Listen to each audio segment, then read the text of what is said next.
అపవాది ఎవరంటండి? మన విరోధి, మన శత్రువు. ఎవరు మనకి? సాతానుగాడే. ఈ లోకంలో సాతాను సంబంధమైన కార్యాలు, సాతానుడంట వాడి పేరే అబద్ధికుడు, అబద్ధానికి జనకుడు.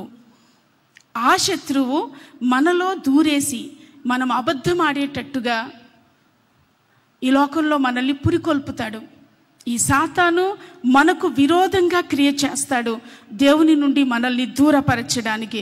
వాడు అబద్ధికుడు, అబద్ధాలను మనలో పెట్టి దేవునికి దూరం అయ్యేటట్టుగా చేస్తాడు. దేవుని బిడ్డలారా, అబద్ధానికి జనకుడైన సాతాను వలలో మనముంటే ఈ లోకంలో నోరు తెరిచి మాట్లాడిన ప్రతి మాట అబద్ధం. సత్యం అనేది మన నోట ఉండదు. అలా అబద్ధాన్ని మనలో పెట్టి సాతానుడు మనకు దేవునికి మనల్ని దూరం చేస్తాడు. వాడే మనకు విరోధి. దేవునికి మనం దూరం అవ్వడానికి కారణం ఎవరో తెలుసా? సాతానుడే. సాతానుడు ఏం చేసి మనల్ని దూరం చేస్తాడంటే, వాడు అబద్ధానికి జనకుడు కాబట్టి అబద్ధాలు మాట్లాడేటట్టుగా మనల్ని పురికొల్పి, అబద్ధాలు చెప్పేటట్టుగా పురికొల్పి, అబద్ధాల వైపు మనం నడిచేటట్టుగా వాడు మనల్ని పురికొల్పి దేవుని నుండి మనం దూరపరుస్తాడు.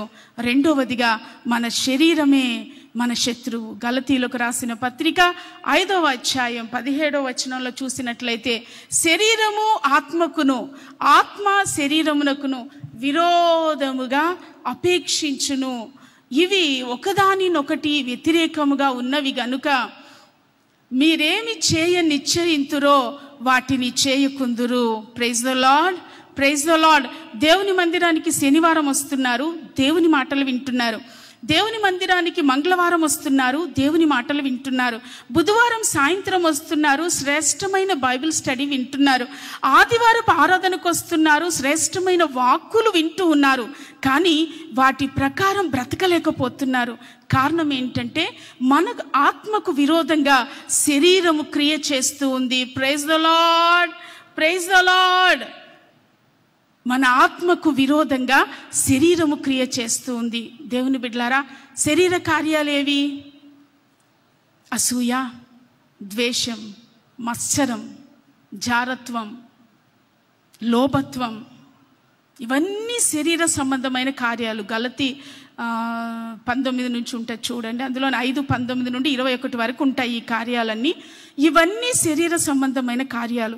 ఈ కార్యాలు మనలో ఉండి, మన గుండెలో, మన హృదయంలో అసూయ ఉంటే ఆత్మకు విరోధంగా మనల్ని దూరపరిచేస్తుంది. మనలో ఆత్మ సంబంధమైన కార్యాలే లేనట్టు, మనలో ద్వేషం ఉంటే ఆత్మీయులుగా ఈ లోకంలో మనం బ్రతకలేం.